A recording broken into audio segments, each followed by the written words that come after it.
What's up guys? I hope you are doing well. I am Veer. Welcome to Stellar Army. तो कैसे हो दोस्तों? मैं आशा करता हूँ शानदार तरीके से आप लोग अपनी लाइफ को एंजॉय कर रहे हो, अपनी सेहत, फैमिली और पढ़ाई का ध्यान काफी अच्छे से रख रहे हो. बड़ी ही प्यारी और बहुत इंपॉर्टेंट बात बोली गई है. अगर आप लोगों को ये लग रहा है कि यार बड़ा टफ है पढ़ाई करना, बड़ा टफ है आंसर राइटिंग करना, बड़ा टफ है यार सुबह उठना, बड़ा टफ है यार एक्सरसाइज करना, बड़ा टफ है यार अपनी आदतों को सुधारना, बड़ा टफ है यार ये सारी चीजें, अगर आप लोग टफ लगा रहे हैं इनके आगे, तो आप लोग थोड़ा सा इसको टफ जो है, आप लोगों को जो टफ टफ लगाकर अपने आप को टफ बना रहे हैं, थोड़ा सा इसको चेंज कीजिए. आप लोग बोलिए कि ये जरूरत है मेरे गोल को अचीव करने के लिए, इतना तो कम से कम त्याग करना ही पड़ेगा. तो इसको इस तरीके से मत बनाइए कि ये बर्डन है, ये बोलिए कि रिक्वायरमेंट है. आप लोगों को बॉडी बनानी है तो एक्सरसाइज करनी ही करनी पड़ेगी, अपनी डाइट बैलेंस करनी ही करनी पड़ेगी, अपने आप को डिसिप्लिन में लाना ही लाना पड़ेगा. आप लोगों ने सुना होगा कि अगर आप लोग नॉर्मली अगर बात की जाए तो कई सारी महान पर्सनैलिटियों के द्वारा ये बोला गया कि जिस भी काम को आप लोग अचीव करना चाहते हैं, नॉर्मली जो एक काम आप लोग उसके लिए करते हैं वो डिफाइंड टाइम पीरियड के लिए होता है, यानी कि आज 4-5 घंटे आप लोगों ने काम कर लिया, पर लेकिन बाकी के टाइम वो चीजें आपके दिमाग में घूमती रहती है. ये आप लोग अगर इंप्लीमेंट कर पा रहे हैं, यानी कि असली में पढ़ाई होती है वो होती है 8 से 9 घंटे बैठकर एक प्रॉपर पढ़ाई, बाकी के जो टाइम है वो आप लोगों के माइंड में एनालिसिस चलता रहता है. अच्छा इसके बारे में ये पूछा गया तो क्या हो जाएगा, अच्छा इस टॉपिक को वहां से रिलेट भी तो करके इस पॉइंट को वहां पर भी तो लिखा जा सकता है, अच्छा इसको इस तरीके से भी तो किया जा सकता है. तो ये चीजें आप लोगों के माइंड में जो चलती रहती है, फिर एनालिसिस जो चलता रहता है, वो रियलिटी में आप लोगों की जो पढ़ाई है उसके जो लिंक है उनको कनेक्ट करता है. तो इसीलिए बोला जाता है कि कभी भी त्याग करने से नहीं डरना चाहिए. अगर आप लोग अपने गोल को अचीव करना चाहते हैं तो त्याग के बिना आज तक कोई भी महान काम पूरा नहीं हुआ है. तो ये एक सच है और ये एक वो नहीं कहते कि एक एक्सेप्ट करने वाला ट्रूथ है. अगर जितनी जल्दी एक्सेप्ट कर लोगे उतने ज्यादा अच्छा है. और जीवन में उत्साह बनाए रखिए, क्योंकि उत्साह बनाए रखेंगे तो आप लोगों की जो गड्डी है जो धीमे धीमे होले होले चल रही है उसमें एक पैटर्न बना रहेगा, वो चलती रहेगी, वो कभी रुकेगी नहीं. आप लोग हमेशा अपने आप को मोटिवेट करते रहेंगे, हमेशा शीशे के सामने खड़े होकर अपने आप को शाबाशी देते रहिए कि वाह यहां तक पहुंच गए हो यार, यार बहुत अच्छे तरीके से काम करो, थोड़ा सा और करो. यानी कि अपने आप को मामू बनाना है, अपने जो नहीं दिल हो गया, अपना जो दिमाग हो गया उसको मामू बनाना है कि सही डायरेक्शन में चल रही है बातें, चलते रहिए, बस रुकना नहीं है. कछुए की चाल पर चलिए पर रुकना नहीं है, क्योंकि रुका हो तो पानी भी सड़ जाता है. तो ये चीजें अपने आप को बताते रहिए. और हर एक इंसान यार अपने आप को डेली मोटिवेट करता है, हर एक इंसान अपने आप को डेली एक पैटर्न में लाने की कोशिश करता है. हर एक इंसान की बॉडी उसको रोकती है वो काम करने से. आप लोगों को क्या लगता है सुबह उठना, ये इस तरीके से काम करना स्टार्टिंग से ही मेरी आदत पड़ गई थी? नहीं, स्टार्टिंग से नहीं पड़ी, थोड़ा इसके लिए मेहनत करनी पड़ी. तो पर ये अलग बात है कि थोड़ा सा बहुत पहले मेहनत कर ली गई थी, इसलिए पैटर्न थोड़ा अच्छे से चला हुआ आ रहा है. तो कहने का मतलब ये कि हर एक इंसान को अगर आंसर राइटिंग की आदत नहीं तो अभी से आदत बनानी पड़ेगी, करना स्टार्ट कीजिए तो चीजें होनी स्टार्ट हो जाती हैं. तो यही सारी बातें हैं जो आप लोग लाइफ में इंप्लीमेंट कर सकते हैं. कल मैंने आप लोगों से डिस्कस किया था हमारी फैमिली के जो मेंबर थे विनीत, उनका सिलेक्शन हुआ. आज फिर यहां पर शेयर किया गया, हमारी फैमिली की मेंबर है, इनका नाम है रितु. तो रितु आनंद का सिलेक्शन हुआ यहां पर और 2017 से ये फॉलो कर रही हैं. देखिए लगातार कॉन्टिन्यूसली फॉलो कर रही हैं. और एक बड़ी ही प्यारी बात इनके द्वारा बोली गई है, सर मुझे ऐसा लगता है कि 80 से 90% जो प्रिपरेशन है वो आपकी वीडियो से हो जाती है. क्योंकि देखिए यार आप लोग अगर ध्यान से देखोगे तो बैकग्राउंड इन्फॉर्मेशन काफी ज्यादा डिस्कस करता हूं. तो अगर नॉर्मली इतने लंबे समय से आप लोग फॉलो करें तो बहुत सारी चीजें मैं आप लोग यहां पर कवर करा देता हूं.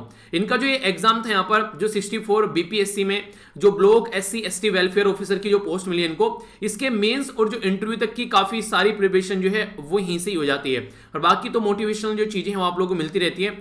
तो देखिए इस तरीके से अगर आप लोग अपने प्रिपरेशन में कंटिन्यूअस लगे रहेंगे, 2017 से फॉलो करिए जुलाई से, और अभी मैं इनके बारे में डिस्कस कर रहा हूं 2021 में. तो इस तरीके से अगर आप लोग कंटिन्यूअसली अपने आप को विश्वास दिलाकर लगे रहेंगे तो कोई नहीं रोक सकता यार आप लोगों को गोल अचीव करने के लिए. तो इस तरीके से आप लोग देखिए कि एक इंसान ने लंबे समय तक मेहनत की तब जाकर एक ऑफिसर बनाए. इस तरीके से आप लोगों को भी मेहनत करनी पड़ेगी, तभी जाकर आप लोगों को ये पोस्ट मिल पाएगी. तो कंटिन्यूअसली लगे रहिए. ओके, तो पूरी SLV फैमिली की इस तरफ से रितु को हार्दिक शुभकामनाएं, और आगे के लिए भी इसी तरीके से लगे रहिए यार. कोई भी जो जिंदगी में पॉइंट होता है वो आप लोग कभी भी फुल स्टॉप नहीं होना चाहिए, वहां पर उसको सक्सेस नहीं बोला जाएगा, हमेशा उसमें कोमा आने चाहिए. आज ये अचीव कर लिया कल वो कुछ और अचीव करो. तो इसी तरीके से जिंदगी में लगे रहना चाहिए और अपने ऊपर विश्वास रखना वो काफी ज्यादा जरूरी है. ठीक है, तो ये कुछ बातें थी जो मुझे आप लोगों के साथ में शेयर करनी थी. आइए अब आगे बढ़ते हैं. सबसे पहले आप लोगों के सामने एक क्वेश्चन है जो कि आप लोगों को अटेम्प्ट करना है. बड़ा ही प्यारा क्वेश्चन है. ये बात की जा रही है ई धरती ऐप के बारे में. ई धरती ऐप जो है वो यहाँ पर किसके द्वारा लॉन्च किया गया, कोई ऑर्गेनाइजेशन या फिर कंपनी या फिर कोई आप लोग मिनिस्ट्री बोलिए, किसके द्वारा इसको लॉन्च किया गया। ए में बोला गया मिनिस्ट्री ऑफ एग्रीकल्चर, बी में बोला गया ministry of housing and urban affair, C में बोला गया नेशनल इंफॉर्मेटिक्स सेंटर और डी में बोला गया IIT दिल्ली। तो किसके द्वारा ये ऐप लॉन्च किया गया है, तो इस ऐप के बारे में आप लोगों को बताना है। तो ये आप लोगों को पता होना चाहिए। वीडियो के एंड में फिर मैं डिस्कस करूंगा इसके बारे में, हम लोग बातें करेंगे आखिर क्या क्या चीजें इससे रिलेटेड, ठीक है, तो समझेंगे इसके बारे में। तो आइए डिस्कशन को आगे बढ़ाते हैं। पर आगे बढ़ाने से एक छोटी सी बात यहाँ पर एक बच्चे के द्वारा बोली गई मुझे यहाँ पर, जो हमारी शाम को ये वीडियो आती है जो नैनो मैगजीन जिसको हम लोग बोलते हैं। मैंने आप लोग कई बार बोला है कि इसके अंदर ऑल इंडिया रेडियो, PIB, अलग अलग न्यूज़पेपर के आर्टिकल कवर करता हूं। तो एक बच्चे के द्वारा बड़ा ही लंबा सा मेल लिखा गया, बोला गया सर आपने तो बताया नहीं, आप इसके अंदर इंडियन एक्सप्रेस का एक्सप्लेन भी कवर करते हैं। मैंने कहा यार इसमें बताने वाली क्या बात है, जो मुझे लगता है इंपॉर्टेंट है मैंने ऑलरेडी बोल रखा है, इसके अंदर अलग अलग न्यूज़पेपर के आर्टिकल कवर करता हूँ। तो एक्सप्लेन में जो इंपॉर्टेंट आर्टिकल आते हैं वो इसके अंदर आ जाते हैं, जो भी एक्सप्लेन के अंदर आते हैं। आप लोगों ने कई बार देखा होगा जो पिक्चर होती है उसके ऊपर भी एक्सप्लेन लिखा रहता है, और ऐसा नहीं है कि जो पिक्चर होगी उसके ऊपर ही एक्सप्लेन लिखा रहेगा, वैसे भी इसके अंदर आर्टिकल होते हैं, ठीक है। तो इंडियन एक्सप्रेस जो कि इसका इंपॉर्टेंट जो पोर्शन होता है एक्सप्लेन का, जो मुझे लगता है अच्छा आर्टिकल है यहाँ पर, हो सकता है कि उस दिन ना आए, 1-2 दिन के बाद में आ जाए, पर वो आर्टिकल आप लोगों को इसके अंदर जरूर मिलेगा आप लोगों को, ठीक है, जो एग्जाम के पॉइंट ऑफ से मुझे लगता है इंपॉर्टेंट है। तो जब से आप लोग देखिए, अगर आप लोग रेगुलर फॉलो कर रहे हैं तो आप लोगों ने ये चीजें नोटिस की होंगी कि काफी सारी चीजें ऐसी भी होती हैं जो एक वीडियो से दूसरे वीडियो में रिपीट भी हो जाती हैं। इसका बेसिक पर्पज ये होता है कि पता चला आज इंडियन एक्सप्रेस में वो आर्टिकल आया, आगे चलकर हिंदू न्यूज़पेपर में आ गया, ठीक है। तो कुछ भी आप लोगों का नहीं छूटने वाला है, कंप्लीट हिंदू न्यूज़पेपर आप लोगों का ये वाली वीडियो कवर कर देगी। इसके अलावा जो भी आप लोगों का बचेगा वो आप लोगों का ये वाली वीडियो कवर कर देगी। तो दोनों वीडियो अगर आप लोग रेगुलर फॉलो करके चल रहे हैं तो मुझे नहीं लगता है कि आप लोग करंट अफेयर में कोई मार देने वाला है। और बैकग्राउंड इन्फॉर्मेशन भी शेयर करता हूं यार, आप लोगों ने देखा होगा वीडियो रेगुलर, तो इसके चलते आप लोग कोई दिक्कत ही नहीं होने वाली है अगर रेगुलर आप लोग प्रॉपर वे में रिविजन करते रहिए। एक छोटा सा बस एहसान और कर दीजिए मेरे ऊपर, थोड़ा सा रिविजन करना स्टार्ट कर दीजिए यार, और कुछ नहीं चाहिए मुझे आप लोगों से। और बाकी जो मैं आप लोगों का रिविजन करा रहा हूं उसको आप लोग करते रहिए। और जो रिविजन की PDF है आज शाम को टेलीग्राम पर आप लोगों को प्रोवाइड करा दूंगा, जो मई मंथ की भी आप लोगों की बची हुई है, ठीक है। तो यही बात मुझे बोली थी। तो बोलने का मतलब नहीं है, मैं इसलिए बोलता हूं कि दोनों वीडियो फॉलो करते रहिए, कोई टेंशन नहीं देखने को मिलेगी। तो एक्सप्लेन वगैरह इसके अंदर कवर होते हैं, काफी अच्छे से कवर होते हैं, ठीक है। देखा होगा आप लोगों ने, जो डिटेल के आर्टिकल डिस्कस करता हूं ना, स्टार्टिंग में शॉर्ट न्यूज कवर करता हूं, फिर आगे डिटेल में कवर करता हूं।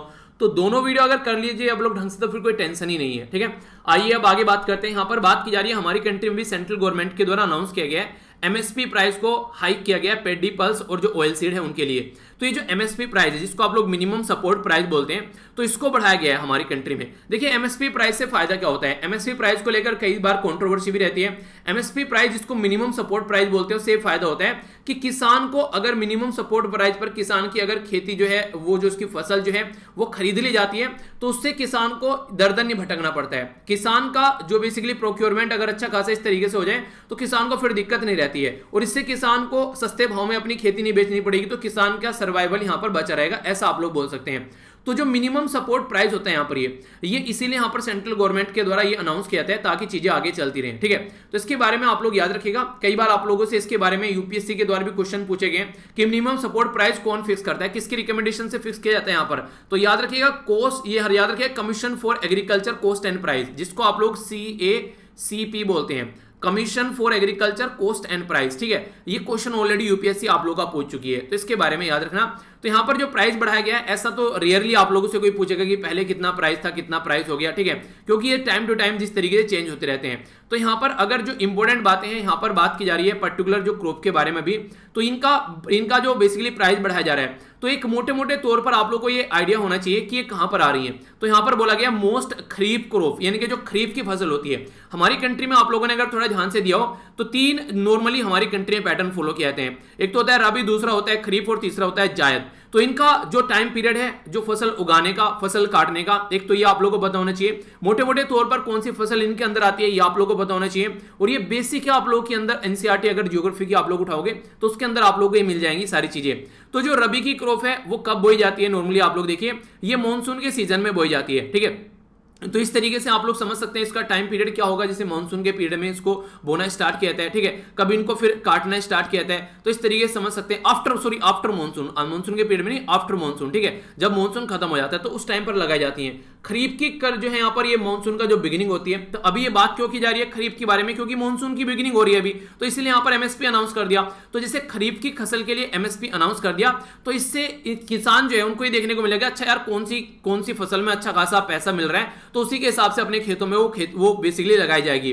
तो यहाँ पर जून से लेकर जो जुलाई है यहाँ पर जब इसको लगाया जाएगा तो फिर आगे तभी तो जाकर इसका रिटर्न मिलेगा, तभी तो जाकर ये उगाई जाएगी, 3-4-5 महीने जो भी इसका टाइम पीरियड होगा, और ये फसल आप लोगों को देखने को मिलेगी। और कहां पर ये फायदा पहुंचा रही है, तो ये बेसिक पैटर्न आप लोग याद रखिए, ठीक है। कौन सी फसल कब उगाई जा रही है, कब काटी जा रही है, इसका एक मोटा याद ये जरूर रखिएगा। अगर आप लोग किसान के बच्चे हैं तो फिर तो आप लोगों को और भी पता होना चाहिए, क्योंकि एग्जाम में इंटरव्यू में भी आप लोगों से क्वेश्चन बन सकता है। रबी और खरीफ के बीच में जायद की फसल आप लोगों को देखने को मिलेगी नॉर्मली, अगर आप लोग इस पैटर्न को समझेंगे तो। यहां पर क्या बोला जा रहा है, ये कब, यहां पर ये बेसिकली अक्टूबर से दिसंबर तक को यहां पर आप लोगों को देखने को मिलेगा, ये लगाई जाती है। और ये जून से जुलाई, इसके बीच में फिर मार्च से जो जून तक का है ये वाली फसल आप लोगों को देखने को मिलेगी। काटने का टाइम क्या होता है, अप्रैल से लेकर जून होता है, इसका क्या होता है सितंबर से अक्टूबर देखने को मिलेगा, और ये जून से जुलाई। तो ये फसल जो पैटर्न है हमारी कंट्री में, इसके बारे में एक हल्का आइडिया आप लोग रखेगा, ताकि अगर एग्जाम में क्वेश्चन पूछ ले जाए तो आप लोग इसको कंफ्यूजन में न आए। नॉर्मली अगर बात करें यहां पर जैसे सीए जो मैंने अभी बताया ना कि यहां पर जो कि यहां पर ये बेसिकली जो यहां पर commission for agriculture cost and price, अगर आप लोगों से नॉर्मली पूछ ले जाए कौन सी मिनिस्ट्री से अटैच ऑफिस होता है यहां पर, तो ministry of agriculture and farmer welfare से अटैच ऑफिस होता है, जो कि आई थिंक 1965 में इसको बनाया गया था। तो इसके चलते यहां पर हमारी कंट्री में जो क्रॉप प्राइस है वो डिक्लेयर किया जाता है, जिसके चलते किसानों को काफी फायदा होता है, ठीक है। तो एक बेसिक इंफॉर्मेशन आप लोगों को याद रखनी है। आगे चलते हैं, यहां पर बात की जा रही है अभी हमारी कंट्री के द्वारा सपोर्ट किया गया यहां पर अब्दुल्ला सईद को, ठीक है। तो ये मालदीव के जो बेसिकली मेंबर हैं जिनके द्वारा इनको हमारी कंट्री के द्वारा सपोर्ट किया गया, और ये अभी यूएनजीए के प्रेसिडेंट इलेक्ट हो गए हैं। तो यानी कि एक तरीके से मालदीव को सपोर्ट किया गया हमारे द्वारा, ना कि अफगानिस्तान को। मैंने इसके ऊपर एडिटोरियल डिटेल में डिस्कस किया था, मालदीव के लिए हमारा कमिटमेंट था पहले से ही, क्योंकि अफगानिस्तान के द्वारा डिक्लेयर भी नहीं किया था तब से अपना मेंबर, तब से हम लोग मालदीव को यहां पर सपोर्ट कर रहे थे। यहां पर टोटल जो वोट है 191 में से 143 वोट के साथ में ये जीत कर आए। तो इनके द्वारा अभी सबसे पहले जो बात की गई है वैक्सीन के नेशनलाइजेशन के बारे में, बोला जा रहा है कि जो दवाई है वो कोविड-19 की किसी एक पर्टिकुलर देश के लिए नहीं है, वो दवाई जो आज के दिन बनाई जा रही है वो सबके लिए है, क्योंकि ये एक ऐसी बीमारी है जो ऑल ओवर वर्ल्ड को अपनी चपेट में ले रही है, ना कि किसी देश को। तो अगर आप लोग दवाई को बोले कि हाँ ये हमारी दवाई है, बस हम लोग अपने लिए एंजॉय करेंगे, तो वो चीजें सही नहीं है, उससे थोड़ा सा आगे आप लोगों को हल निकालना पड़ेगा, ठीक है। तो वो सही नहीं है, उसके बारे में आप लोगों को ध्यान रखना पड़ेगा।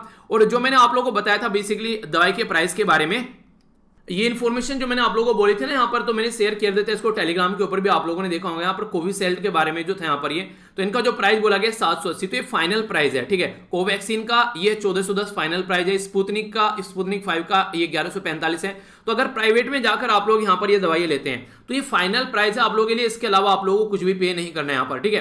तो ये याद रखिएगा, इसके अलावा आप लोगों को मतलब ऐसा नहीं है कि एक्स्ट्रा पे करना है, ये फाइनल प्राइस है, जो कि यहाँ पर अगर आप लोग प्राइवेट से जाकर लगाना चाहते हैं तो वो दवाई आप लोग लगवा सकते हैं। एक और इंपॉर्टेंट बात यहाँ पर, अगर आप लोगों को लग रहा है कि दवाई थोड़ी जल्दी लगवानी है और आप लोगों को गवर्नमेंट से वेट नहीं करना है, तो कोशिश कीजिएगा, अगर आप लोग पैसे कमा रहे हैं, आप लोग कोई गवर्नमेंट जॉब कर रहे हैं, फिर आप लोग प्राइवेट में भी ठीक ठाक पैसा कमा रहे हैं, तो दवाई अपना खुद से लगवा लेना, ठीक है। क्योंकि दवाई जो है काफी लंबे समय तक उन लोगों तक पहुंच पाएगी जिन तक आज के डेट में जिनके पास में पैसे नहीं है, फिर जो एक गरीब तबका है सोसाइटी का, तो उनके लिए कम से कम वो छोड़िएगा, क्योंकि ये जरूरी भी है, इतना तो आप लोग करना भी चाहिए, ठीक है। जब भी आप लोगों को लगे अपने हिसाब से लगवा लीजिएगा, ठीक है। बाकी ये काफी ज्यादा कल कंट्रोवर्सी में एक न्यूज बनी रही यहाँ पर, ये है जतिन प्रसाद, ये कांग्रेस छोड़कर अभी बीजेपी ज्वाइन कर ली, और इनके द्वारा बोला गया कि मुझे जनता को सर्व करना है, कांग्रेस में रहकर मैं जनता को सर्व नहीं कर पा रहा था। तो काफी क्रिटिसिज्म इनका देखने को मिला और कई सारे लोगों के द्वारा अप्रिशिएट भी किया गया।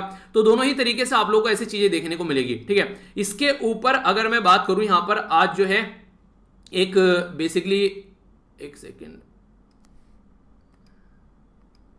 ये यहां पर डेटा पॉइंट आप लोग देखिए, आई होप कि आप लोग इसको देख पा रहे हैं क्या। एक सेकंड, कहां से कहां तक आ रहे हैं, देखिए अगर देख पा रहे हैं तो सही है, वरना फिर आप लोग जाकर इसको टेलीग्राम पर देख लीजिएगा, ये डेटा पॉइंट शेयर कर रखा है। तो यहां पर ये दिखाया गया है कि जो अभी रिसेंटली जो इलेक्शन हुए जिस भी राज्य में, जैसे अभी आप लोगों को देखने को मिला वेस्ट बंगाल के अंदर या फिर आसाम के अंदर, पुदुचेरी के अंदर, जहां जहां पर भी इलेक्शन अभी हुए हैं, वहां पर किस किस के द्वारा यहाँ पर जो बीजेपी को ज्वाइन किया गया या फिर कांग्रेस को ज्वाइन किया गया, दूसरी पॉलिटिकल पार्टी को, तो सबसे ज्यादा लोग जो दूसरी पॉलिटिकल पार्टी को छोड़कर गए हैं वो बीजेपी को जाकर ज्वाइन किए हैं। तो ये एक एनालिसिस दे रखा है आज के ही जो उसमें जो डेटा पॉइंट है, ठीक है। एग्जाम के लिए तो इंपॉर्टेंट नहीं है, पर हाँ फिर भी आप लोगों को being a citizen of India पता होना चाहिए इसके बारे में, तो ये मैंने यहां पर शेयर कर दिया है, ठीक है। तो इसको टेलीग्राम से आप लोग देख लीजिएगा, इसको बेसिकली ये आप लोग समझ पाएंगे किस किस के द्वारा रिसेंटली बहुत सारे लोगों के द्वारा कौन कौन सी पॉलिटिकल पार्टी जाकर ज्वाइन की गई है, तो उसके बारे में ये इंफॉर्मेशन है। तो ये आप लोग एक बार इसको देख लीजिएगा हल्का सा, ठीक है। आगे चलते हैं, यहाँ पर जो बात की जा रही है अभी रिसेंटली हुआ क्या, ये एक बड़ी ही एक तुच्छ तरीके की घटना यहाँ पर बोल सकते हैं। अभी यहाँ पर रिसेंटली आगरा के एक हॉस्पिटल में यहाँ पर एक पर्टिकुलर, जिसमें यहाँ पर भी क्या हुआ, एक मॉक ड्रिल कंडक्ट कराई गई कि कुछ टाइम के लिए अगर ऑक्सीजन सप्लाई बंद कर देते हैं पेशेंट की तो क्या होगा। तो इसकी वजह से काफी ज्यादा दुर्घटना यहाँ पर देखने को मिली आगरा के अंदर में। कई सारे लोगों की जान यहाँ पर चली गई थी और उनको पाया भी गया, जो यहाँ पर ओनर थे कि उनको पाया भी गया यहाँ पर एक तरीके से बात करते हुए।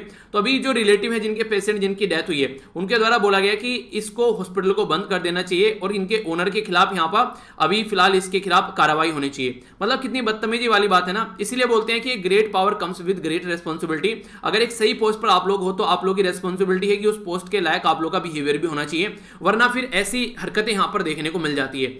मतलब समझ रहे हैं कि क्या खेल खेला जा रहा है यहां पर। तो काफी एक बुरी बात आप लोग यहां पर बोल सकते हैं। नेक्स्ट जो यहां पर ये एक न्यूज निकल कर आ रही है, आप लोगों ने देखा होगा, वेस्ट बंगाल के जो यहां पर सेक्रेटरी थे, उनको यहां पर जब बुलाया गया डेपुटेशन के लिए तो उनके द्वारा जाने से मना कर दिया गया। तो डेपुटेशन पे बेसिकली जो स्टेट गवर्नमेंट के ऑफिसर होते हैं वो सेंट्रल गवर्नमेंट के पास में डेपुटेशन पे जाते हैं। तो यहां पर उनको बेसिकली स्टेट गवर्नमेंट ही फॉरवर्ड करती है। नॉर्मली देखा जाए तो सेंट्रल गवर्नमेंट भी बुला लेती है। तो एक तरीके से ये रहता है कि अपना आप स्टेट गवर्नमेंट उसको बोले तो ज्यादा अच्छा रहता है, क्योंकि फाइनल जो कॉल रहती है वो चीफ मिनिस्टर को दी जाती है कि उसको क्लियर किया जाए, ठीक है। पर लेकिन नॉर्मली क्या होता है यहाँ पर डेपुटेशन में, स्टेट गवर्नमेंट के अंदर इतना एंजॉय करते हैं सब कि उनको सेंट्रल गवर्नमेंट के पास में जाने का मन नहीं करता है। तो अभी यहां पर उसी के चलते जो department of personal and training है, याद रखिएगा हमारी कंट्री में जो आईएएस जिसके अंडर काम करते हैं वो है डिपार्टमेंट ऑफ पर्सनल ट्रेनिंग, और अगर बात करें आईपीएस जो होते हैं वो होम मिनिस्ट्री के अंडर काम करते हैं। तो बोला गया कि उत्तर प्रदेश में 500 के करीब जो इंडियन एडमिनिस्ट्रेटिव जो सर्विंग ऑफिसर है, तो उनमें से 32 ओनली अब तक डेपुटेशन पे यहां पर पहुंचे हैं, ठीक है। वेस्ट बंगाल के अंदर 280 हैं, उसमें से 11 पहुंचे हैं। इसी के साथ में बिहार के अंदर यहां पर 208 में से 32 पहुंचे हैं। यहां पर बात करें जो आसाम मेघालय के अंदर 167 से 28 पहुंचे हैं, ठीक है। गुजरात के अंदर 241 से 27 पहुंचे, तो ये डेटा बताया गया। राजस्थान से यहां पर 247 से 13 पहुंचे। तो ये एक मोटा मोटा डेटा यहां पर प्रस्तुत किया गया है, ठीक है। तो एक आइडिया आप लोग रखिएगा इसके बारे में, थोड़ा सा आइडिया अगर रखेंगे तो आप लोग कंफ्यूजन नहीं होगा कि किस तरीके से क्या क्या प्रोसेस यहां पर देखने को मिलता है, ठीक है। तो ये बातें यहां पर बताई गई। आगे यहां पर बात करें, कोर्ट के द्वारा रिजेक्ट कर दिया गया। अभी बोला था ना कि सुशील कुमार को स्पेशल डाइट चाहिए क्योंकि वो 2 टाइम ओलंपिक चैंपियन है और आगे भी अपने आप को कंटिन्यू रखना चाहते हैं। तो कोर्ट ने साफ साफ डिनाई कर दिया, बोला कि भाई साहब एक क्रिमिनल कैटेगरी का एक इंसान है, जो एक ओलंपियन है वो अपनी जगह पर, लेकिन फिलहाल अभी एक क्रिमिनल है, तो एक कोई स्पेशल ट्रीटमेंट नहीं मिलना चाहिए यहाँ पर। तो जिस तरीके से एक नॉर्मल क्रिमिनल रहता है उसी तरीके से रहना है, ठीक है। बाकी एक इंपॉर्टेंट पॉइंट आप लोगों के लिए यहाँ पर हो सकता है, हमारी कंट्री में अभी मास्टर प्लान बनाया जा रहा है दिल्ली के लिए, ताकि दिल्ली को प्रॉपर वे में डेवलप किया जाए और दिल्ली को उस लेवल पर तैयार करने की कोशिश की जा रही है ताकि ओलंपिक भी दिल्ली में आगे देखने को मिल सके। तो इसके चलते प्रिपेयर किया जा रहा है यहाँ पर प्लान। तो यहाँ पर बोला जा रहा है कि एड्रेस किया जाएगा पोल्यूशन को प्रॉपर तरीके से, क्लाइमेट चेंज को, क्लीन इकोनॉमिक एक्टिविटी को प्रमोट किया जाएगा, और जो वैक्यूलर पोल्यूशन है आज के में जो काफी ज्यादा व्हीकल की वजह से पोल्यूशन देखने को मिलते हैं उसको भी कट किया जाएगा और ग्रीन मोबिलिटी को सपोर्ट किया जाएगा। तो ये काफी सारे टारगेट यहाँ पर रखे गए हैं जिसके चलते मास्टर प्लान जो है वो इंप्लीमेंट किया जाएगा। और हमारी कैपिटल की बात सबसे अच्छी होती है, हमारी कंट्री जो कैपिटल है वो काफी हरी भरी आप लोगों को देखने को मिलेगी, ठीक है। तो ये भी आप लोग देखेगा। बाकी आगे चले, यहां पर बोला गया कि 60% के करीब जो मदर है वो रिटर्न हो चुकी हैं वर्क पर with in 6 month of delivery.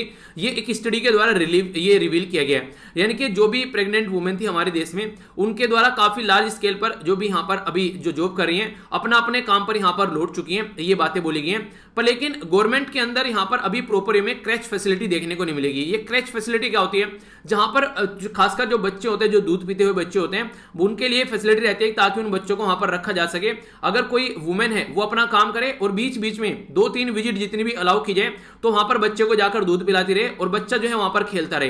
तो इस तरीके से यहां पर कोशिश की जाती है। तो कहने का मतलब ये कि ब्रेस्ट फीडिंग बच्चे की कंटिन्यू रहे, वो काफी ज्यादा जरूरी है, और जो वुमेन है वो भी अपनी जॉब करती रहे। तो 3 महीने में लगभग 38% वुमेन जॉब पर वापस आ गई हैं और लगभग 60% के करीब जो वुमेन है वो यहां पर 6 महीने के अंदर अंदर वापस आ गई हैं। ये एक यहां पर स्टडी की गई है जो कि स्टडी सामने निकल कर आई है, ठीक है। तो एक अगला आप लोग वुमेन के बारे में अगर कुछ लिखना चाहते हैं तो देखिए एक तरीके से काफी ज्यादा टफ एक शेड्यूल रहता है। नॉर्मली इसलिए प्राइवेट कंपनी में क्या करते हैं, कई बार वुमेन को लेते भी नहीं है। अगर शादी हो जाए तो ये बोलते हैं कि एक अनमैरिड वुमेन को लेना पसंद करते हैं, क्योंकि पता है उसके बाद में प्रेगनेंसी होगी, फिर बच्चा होगा, फिर छुट्टी चाहिएगी और उनको क्या करना पड़ेगा, छुट्टी की भी सैलरी पे करनी पड़ेगी उस टाइम पर उनको। उन्हें कहते हैं कि एक तरीके से जो एक मैटरनिटी लीव होती है तो उसके लिए सैलरी से पे करनी पड़ेगी। तो ये भी काफी क्रिटिज्म यहाँ पर होता है हमारी कंट्री में, जिसकी वजह से इनइक्वालिटी देखने को मिलती है। तो इसको भी हम लोग को थोड़ा सुधारना चाहिए, इसके बारे में बातें करनी चाहिए। इसीलिए बोलते हैं कि जो जेंडर इक्वलिटी है उसको जरूरी है यहाँ पर, और सस्टेनेबल डेवलपमेंट गोल पांचों भी इसके बारे में बात करता है। तो ये चीजें वो हैं जो हम लोग को सपोर्ट करनी चाहिए, और नॉर्मली ऐसा होता नहीं है। ठीक है, आगे बात करते हैं। यहाँ पर अभी बात की जा रही है इनोकुलेशन के बारे में, यानी कि जो टीकाकरण चल रहा है उसमें। तो अभी रिस्टार्ट कर दिया गया है 18 से लेकर 44 साल के जो भी यहाँ पर बीच में, तो इसको रिस्टार्ट किया जा रहा है। तो आप लोग जाकर इसको गवर्नमेंट जो हॉस्पिटल है उसमें एंजॉय कर सकते हैं। तो यहाँ पर अगर इस कैटेगरी में आप लोग आते हैं तो। बाकी अगर बात की जाए यहाँ पर, ये काफी बहुत सतर्क रहने वाली थोड़ी बात है। यहाँ पर लगभग 5 लाख के करीब इन्वेस्टर जो हैं उनके 150 करोड़ रुपए जो हैं ये मोबाइल ऐप के थ्रू यहाँ पर जो है वो अभी एक पर्टिकुलर जो लोग इसके अंदर लगे हुए थे उनके द्वारा यहाँ पर ये लोगों के जो पैसे हैं वो एक तरीके से उन्हें कहते हैं कि चुरा लिए गए हैं। यहाँ पर किस तरीके से ये प्रोमिस करते हैं बिग रिटर्न देने का। मैं आप लोगों को बोलूं कि आप लोग मुझे 5 लाख रुपए दीजिए और मैं आप लोगों को 2 साल में इसको 10 लाख करके दूंगा, ऐसा रिटर्न यहाँ पर कोई नहीं देगा जैसा रिटर्न मैं दूंगा। तो इसका मतलब क्या हो गया, साफ साफ झूठ बोल रहा हूं यार। पढ़े लिखे लोग होकर भी इतनी जल्दी इनके उसमें आ जाते हैं, पर लोगों की भी मतलब गलती नहीं है, क्योंकि आज की डेट में सबको लगता है शॉर्टकट से पैसा कमाना सबसे आसान है, शॉर्टकट से पैसा कमाना चाहिए। वो क्या करेंगे, 2-4 को रिटर्न कर देंगे, फिर आप लोगों का एक ट्रस्ट जीत लेंगे, और बाकी के जब सब उसमें इन्वेस्टमेंट करने लेंगे तो फिर रफू चक्कर हो जाएंगे। तो चाइनीज नेशनल जो है वो भी इसमें यहाँ पर जुड़े हुए पाएंगे। बाकी अभी कंडीशन ये है कि इन चीजों को समझना पड़ेगा। अगर कोई ऐसी कंडीशन चलती है तो उसके ऊपर रोक लगानी पड़ेगी, क्योंकि जब से ऑनलाइन चीजें स्टार्ट हो गई हैं तब से काफी लार्ज स्केल पर ऐसे फ्रॉड देखने को मिल रहे हैं। तो जनता का जागरूक रहना काफी ज्यादा जरूरी है अगर ऐसी कोई भी सिचुएशन आ रही है और उसके साथ में हम लोग को लड़ना है तो, वरना दिक्कतें देखने को मिलती हैं। ठीक है, अभी यहां पर बात की जा रही है, ये एक बड़ी दुर्घटना आप लोग बोल सकते हैं। जेल के अंदर हमारी कंट्री में एक पर्टिकुलर कैदी को मारा गया और ये बोला गया कि जय श्री राम यहां पर बोलिए। ठीक है, तो ये कहीं ना कहीं कई सारी बातें यहां पर दिखाता है कि एक तो जेल के अंदर कैसी व्यवस्था है हमारी कंट्री में, बहुत सारे अंडर ट्रायल कैदी हैं हमारी कंट्री में। तो हमारी कंट्री को वैसे क्रिटिसाइज किया जाता है कि जेल के अंदर अच्छा माहौल नहीं है, तो इसलिए कई सारे लोग जो बाहर देशों में पड़े हुए भागे हुए हैं, पर ये तो इस बात पर भी यहाँ पर रुके हुए हैं कि हमारे देश में जेल की कंडीशन अच्छी नहीं है, तो इसलिए इनह्यूमन एक्टिविटी देखने को मिलती है। तो ये चीजें हैं यहाँ पर, तो इसके बारे में याद रखिएगा।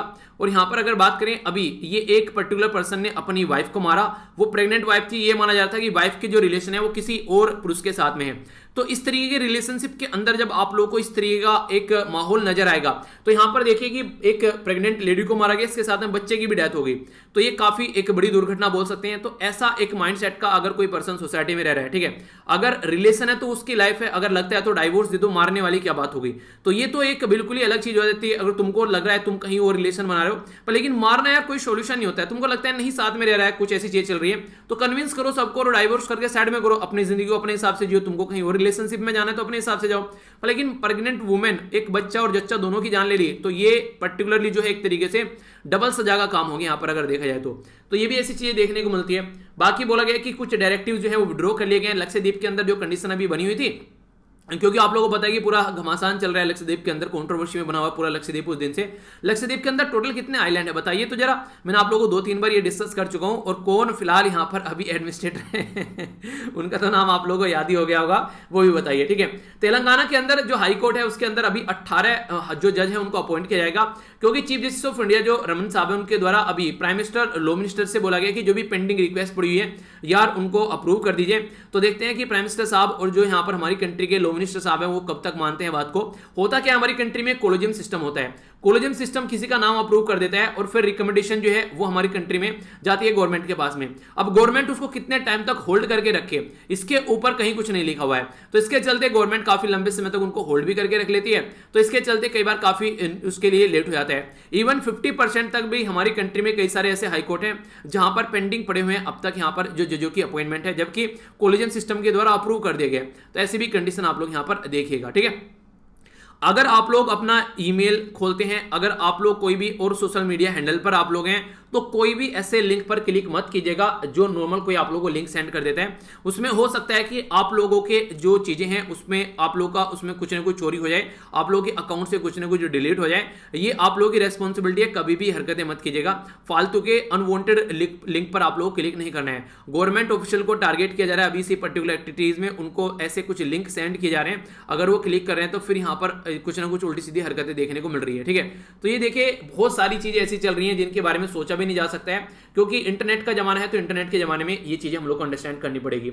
नेक्स्ट यहाँ पर अनूप चंद्रा पांडे जो है वो इलेक्शन कमीशन ऑफ इंडिया बन चुके हैं यहाँ पर, तो उनके द्वारा चार्ज ले लिया गया है। ठीक है, तो ये है हमारी कंट्री में अब यहाँ पर जो इलेक्शन कमीशन जो इंडिया बने हैं, क्योंकि आप लोगों को पता है जो इलेक्शन कमीशन ऑफ इंडिया थे वो फिलहाल chief election commission of India बन गए हैं। उनका नाम क्या है वो आप लोग बताइए। ये जो है यहाँ पर ये 1984 बैच के आईएएस ऑफिसर है उत्तर प्रदेश कैडर के, जिनके द्वारा अभी ये पोस्ट इनको मिली है। ठीक है, आगे चलते हैं। यहाँ पर पंजाब के गैंगस्टर को कोलकाता ने मारा। ठीक है, तो ये एक डिफरेंट सी न्यूज है, कहां पर जाकर कहां मरा इंसान। तो यहां पर जो इनको मारा गया, ये मारा गया यहां पर स्पेशल टास्क फोर्स जो वेस्ट बंगाल की है उनके द्वारा उनको मौत के घाट उतारा गया। हालांकि पर्टिकुलर पर्सन कोई ज्यादा चोट नहीं पहुंची है। बीजेपी को सबसे ज्यादा है 786, ठीक है 786 नंबर देखिए 786 करोड़ रुपए यहां पर डोनेशन में मिले हैं बीजेपी को, जो कि सबसे ज्यादा है, 5 गुना ज्यादा है कांग्रेस से। ये अभी यहां पर इलेक्शन कमीशन ऑफ इंडिया के द्वारा बताया गया। नेक्स्ट यहां पर बात की जा रही है तोमर साहब, जो कि हमारी कंट्री में क्या है यूनियन एग्रीकल्चर मिनिस्टर हैं, उनको रिजाइन देना चाहिए, ये बात बोलेगी कांग्रेस के द्वारा। अकाली दल बोल रहा है कि फिर से किसानों के साथ में बात करनी स्टार्ट करो, क्योंकि काफी लंबे समय तक यहां पर चीजें पहुंच चुकी हैं। और ममता बनर्जी जी ये बोल रही है कि प्राइम मिनिस्टर मोदी साहब को रिमूव कर देना चाहिए, क्योंकि किसानों को लेकर इतने लंबे समय तक प्रोटेस्ट चल रहा है, अब तक उनसे प्रॉपर बात नहीं की गई है। तो ये सबके अपने अपने गुस्से हैं जो इनके द्वारा दिखे गए हैं। पर लेकिन यूएसए की बात अगर हम लोग करें तो यूएसए काफी अच्छा स्टेप यहां पर उठा रहा है। 170 बिलियन के करीब अभी यहां पर टेक रिसर्च में यहां पर इन्वेस्टमेंट करने वाला है, ताकि चाइना को टैकल किया जा सके, क्योंकि चाइना काफी लार्ज स्केल पर अभी काफी एरिया में जो यूएसए को टक्कर दे रहा है, तो उसको टैकल करने के लिए यूएसए की जो सीनेट है उनके द्वारा यहां पर यह भी अप्रूवल दिया गया है। बाकी अगर बात करें, अभी मैंने आप लोगों को जो हमारी नैनो मैगजीन आती है उसमें मैंने आप लोगों से डिस्कस किया था यहाँ पर अभी किसके बारे में, ये अदू एटोल के बारे में। ठीक है, तो हमने डिस्कस भी किया था कि मालदीव के अंदर एक और हमारा नया कॉन्सुलेट जो है वो खुलने वाला है। ठीक है, तो उसके अलावा अभी यहाँ पर जो मालदीव के जो प्रेसिडेंट है इब्राहिम सोलिद, तो उनके द्वारा बोला गया अभी इसको क्लैरिटी नहीं मिली है। जैसे ही हमारी कंट्री में इसको अनाउंस किया गया तो कैबिनेट के द्वारा, तो उनके द्वारा इसके ऊपर बोला गया अभी कोई क्लैरिटी नहीं मिली है, क्योंकि यहाँ पर बात करें तो कई सारे प्रोटेस्ट चल रहे हैं इसको सेव करने के लिए, जो पर्टिकुलर आइलैंड है। ठीक है, तो यहाँ पर सोशल मीडिया पर भी कि सेव #सेव अदू, तो ऐसी बातें चल रही हैं। तो इसी के चलते गवर्नमेंट थोड़ी सतर्क हो जाती है कि देखकर यार स्टेप उठाया जाए। ठीक है, बाइडेन साहब के द्वारा टिकटॉक को बैन करने का जो आइडिया है वो ड्रॉप कर दिया गया है। आगे आने वाले टाइम में हो सकता है आप लोगों को टिकटॉक जो है यहाँ पर यूएसए में तो देखने को मिल ही रहा है, पर इंडिया में भी देखने को मिल सके। रीजन क्या है इसका, इनके द्वारा ये बोला गया कि पर्टिकुलर ऐप को टारगेट करना कोई मतलब नहीं है। टारगेट जो करना चाहिए कि एक पर्टिकुलर कैटेगरी को ही यहाँ पर, कि इंटरनेट पर कोई एप्लीकेशन है तो उसको कंट्रोल कैसे करना है, तो वो पता होना चाहिए अगर फॉरेन कोई यहाँ पर ऐसा ऐप है, ना कि एक पर्टिकुलर ऐप को टारगेट करना पर्टिकुलर कंट्री को। तो इससे क्या होता है, रिलेशन और बेकार होते हैं। तो इनके द्वारा ये बातें बोली गई हैं। आपकी क्या राय है, आप लोग अपनी राय बता सकते हैं। बाकी मैं आप लोगों को एडिटोरियल बताता हूँ, एडिटोरियल बड़े प्यारे हैं और काफी डिटेल में डिस्कस करेंगे, काफी कुछ आप लोगों को यहाँ पर जानने को मिलने वाला है, तो काफी कुछ चीजें यहाँ पर समझेंगे एडिटोरियल के बारे में। आज अगर बात की जाए तो यहाँ पर जो पहले जो यहाँ पर अगर मैं आप लोगों से यहाँ पर बात करूं, जो फर्स्ट एडिटोरियल है यहाँ पर ये, ठीक है, ये यहाँ पर आप लोगों को कोविड-19 से रिलेटेड जो ऑर्फन बच्चे हैं उनके बारे में बात की जा रही है। अभी हम लोगों ने देखा था ना कि अभी कोर्ट के द्वारा बोला गया है कि अभी रिसेंटली बहुत सारे बच्चों को गोद लेने की बात सोशल मीडिया पर चल रही थी, तो बोला गया कि किसी को भी अगर सोशल मीडिया के थ्रू यहाँ पर गोद लिया जा रहा है, वो हरकतें की जा रही हैं, ऐसा कुछ नहीं होना चाहिए। एक प्रॉपर एडेप्शन होना चाहिए, और वो भी किसके थ्रू, वो होना चाहिए CARA के थ्रू। ये क्या है यहाँ पर, इसको बोलते हैं सेंट्रल एडेप्शन रिसोर्स अथॉरिटी। तो यहाँ पर इसके थ्रू अगर एडेप्शन होगा तो प्रॉपर चेक किया जाएगा कि वो इंसान कैसा है, वो इंसान कोई क्रिमिनल कैटेगरी का तो इंसान नहीं है, वो इंसान जो है वो बच्चे को तो इतना तो कमा रहा है ना कि बच्चे को रख पाएगा, पता चला बच्चे को काम करवा कर वो पैसा कमा रहा है। ठीक है, तो यहाँ पर परमिट किया, इस तरीके से परमिट नहीं करना, वरना पेनलाइज किया जाएगा अगर कोई ऐसी एक्टिविटी करेगा कि बिना CARA के थ्रू अगर कोई इन्वॉल्वमेंट में पाया गया, तो यहाँ पर फिर जुवेनाइल जस्टिस एक्ट है हमारी कंट्री में, उसके थ्रू उसको खामियाजा भुगतना पड़ेगा। तो सोशल मीडिया के थ्रू किसी का भी एडप्शन नहीं होना है। हमारी कंट्री में काफी लंबे समय से अभी एडप्शन जो था वो रुका हुआ था, क्योंकि कोविड-19 के चलते लोगों के पास में वैसे ही पैसे नहीं है, तो अभी फिलहाल कंडीशन खराब थी। अभी माहौल बिल्कुल ऐसे ही आ गया, कोविड-19 के बाद में बहुत सारे लोगों की जान चली गई, तो एडप्शन यानी कि लोगों को, बच्चों को गोद लेना चाहिए। ऐसा ही कुछ काम देखने को मिला था 2004 में, जब सुनामी आई थी, बहुत सारे लोगों की जान चली गई थी, तो उस टाइम पर भी कई सारी सोशल मीडिया पर ऐसी चीजें वायरल हुई थी। तो यहाँ पर बेसिक फंडा ये कि इन सब चीजों को रोका जाए ताकि सिचुएशन जो है वो नॉर्मल बनी रहे, वरना क्या होता है, वरना फिर बच्चे जो है हो सकता है किसी गलत हाथ में पड़ जाए। वो इंसान जो है वो शराब पीता हो, पता चला बच्चे से काम करवा कर बच्चे को बेसिकली पैसे कमा, एक तरीके से बच्चा पैसे कमा कर लेकर आएगा, फिर उसमें दारू पिएगा इंसान, तो वो वाली कंडीशन आप लोगों को देखने को मिल जाती है। तो उसको रोकने की काम की जाती है। जाती है। तो national commission for protection of the child right वो भी यहां पर बात करता है इसके बारे में। तो ये जो basically national commission for protection of the child right है 2005 में ये हमारी कंट्री में स्टैब्लिश किया गया और ministry of women and child development के अंडर आता है। तो ये इसके अंदर यहां पर ये आप लोगों को देखने को मिलेगी। तो ये बातें की गई है, ठीक है। तो कई बार ऑलरेडी मैं आप लोगों से डिस्कस कर चुका हूं ये आर्टिकल, तो टेंशन लेने की कोई जरूरत नहीं है। रिपीटेडली चीजें होती रहती हैं, उस वीडियो में भी बता चुका हूं, इसमें भी आप लोगों को बता चुका हूं, तो इसलिए माइंड में आप लोग क्लैरिटी होनी चाहिए, ठीक है। ये जो आर्टिकल है यहां पर डेमोक्रेसी वीक होती हुई नजर आ रही है, तो कुछ इंपॉर्टेंट पॉइंट इनके द्वारा डिस्कस किए गए हैं। बाकी जो संघवाद का ढांचा है, फेडरल स्ट्रक्चर है, उसके बारे में बात की जा रही है, वेस्ट बंगाल का और हमारा सेंट्रल गवर्नमेंट का उदाहरण लेके। तो इसके बारे में हम लोग समझेंगे कि क्या क्या बातें की जा रही है ताकि आप लोग इसको अंडरस्टैंड कर सके, ठीक है। बहुत ही प्यारा आर्टिकल यहां पर ये है, इसके बारे में डिस्कस करेंगे कि जुडिशरी को डिजिटलाइज करना चाहिए। तभी थर्ड फेज का यहां पर ई कोर्ट प्रोजेक्ट चल रहा है। तो मैंने आप लोगों को बताया भी था कि डीवाई चंद्रचूड़ साहब की अध्यक्षता में ये प्रोजेक्ट चल रहे हैं, तो वो कमेटी है, उनके बारे में आप लोग याद रखेगा। बाकी एडिटोरियल डिस्कस करूंगा तो कई सारी बातें जानने को मिलेगी। ग्लोबल मिनिमम जो कॉर्पोरेशन टैक्स होना चाहिए, तो इसके बारे में बात की जा रही है, तो इसको हम लोग समझेंगे यहां पर इस आर्टिकल में। आप लोग कई सारी बातें जानने को मिलेगी कि आखिर ऐसा होना चाहिए या फिर नहीं होना चाहिए, क्योंकि रीजन क्या है, अगर आप लोग इसको अंडरस्टैंड कर पाएंगे तो फिर यहां पर और कई सारी बातें आप लोग जान सकते हैं, ठीक है।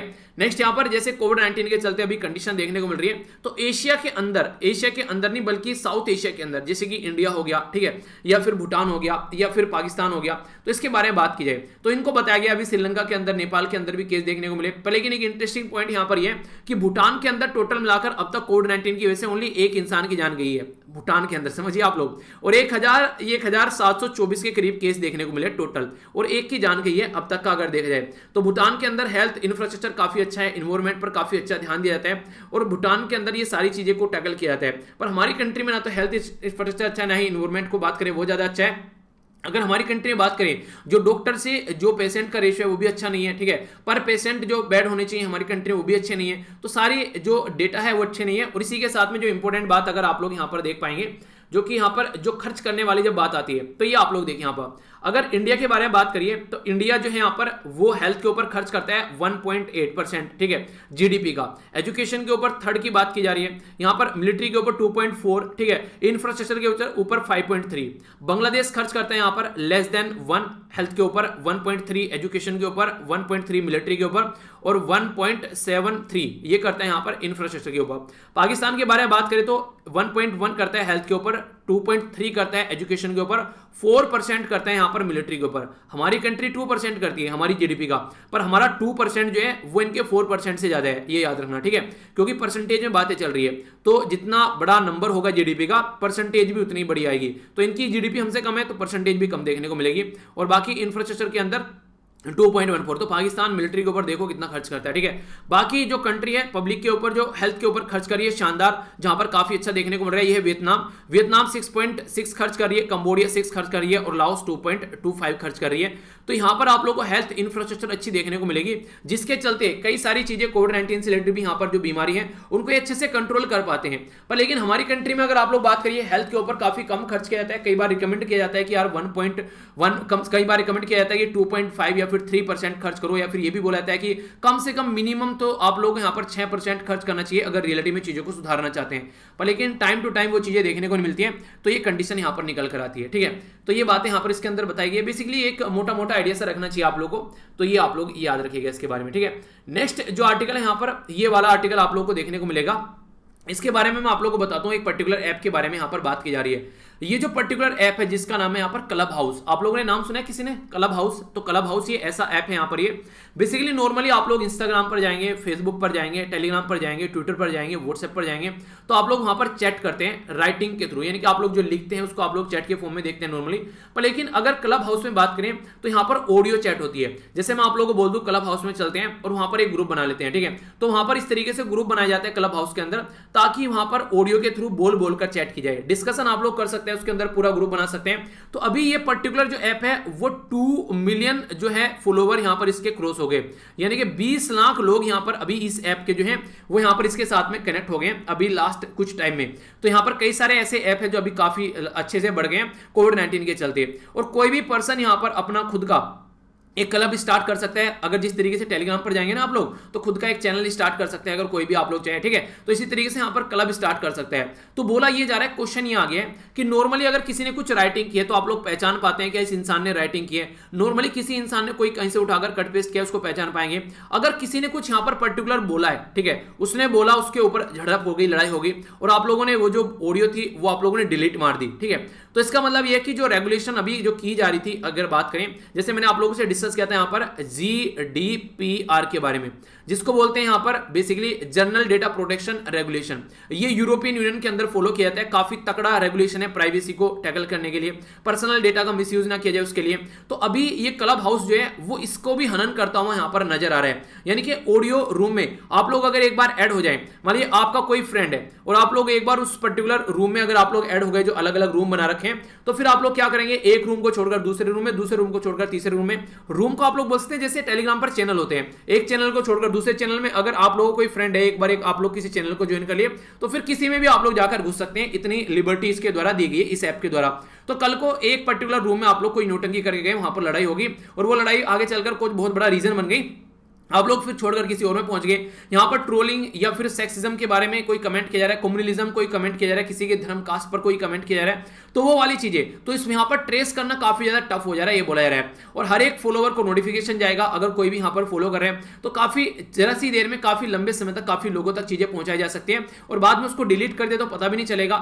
एंड टू एंड कोई इंक्रिप्शन भी यहां पर देखने को मिलता है। तो इसके चलते ये जो ऐप है, ये काफी बड़ा एक पायरेसी का हनन होता हुआ सामने नजर आ रहा है, जिसके चलते इसको बोला जा रहा है कि इसको टैकल करना चाहिए।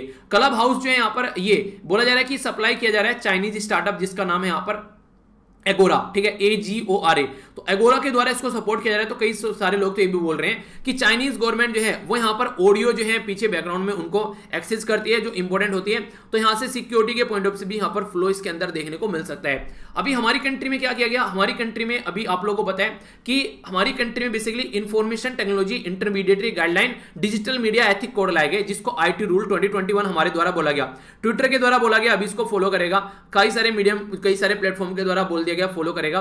पर लेकिन हमारी कंट्री में दिक्कत क्या है, हमारी कंट्री में रूल है पर लेकिन अब तक कोई लॉ नहीं है। तो रूल और लॉ में क्या डिफरेंस होता है, रूल होते हैं एग्जीक्यूटिव ऑर्डर, गवर्नमेंट के द्वारा पार्लियामेंट में पास नहीं किया जाता है उसको बनाने के लिए, तो वो एक एग्जीक्यूटिव ऑर्डर होता है। पर लेकिन जो लॉ होता है, प्रॉपर एक एक्ट होता है, वो पार्लियामेंट में पास कर लाया जाता है, प्रॉपर एक एक्ट होता है, वो उसका एक ज्यादा इंपैक्ट होता है, उसके तहत यहां पर सजा भी सुनाई जा सकती है उस तरीके से। यहां पर तो गवर्नमेंट सजा देगी, यहां पर कोई भी रूल अगर होगा, पर लेकिन यहां पर जो लॉ की बात करेंगे, एक्ट की बात करेंगे, तो डायरेक्ट आप लोगों का जो सिस्टम वो फिर चीजें पहुंचेगी तो कोर्ट में, तो आप लोगों को सजा उसके हिसाब से मिलेगी, जिसमें मेंशन कर रखी है कि हाँ ये गलती की गई तो क्या क्या सजा मिलनी चाहिए।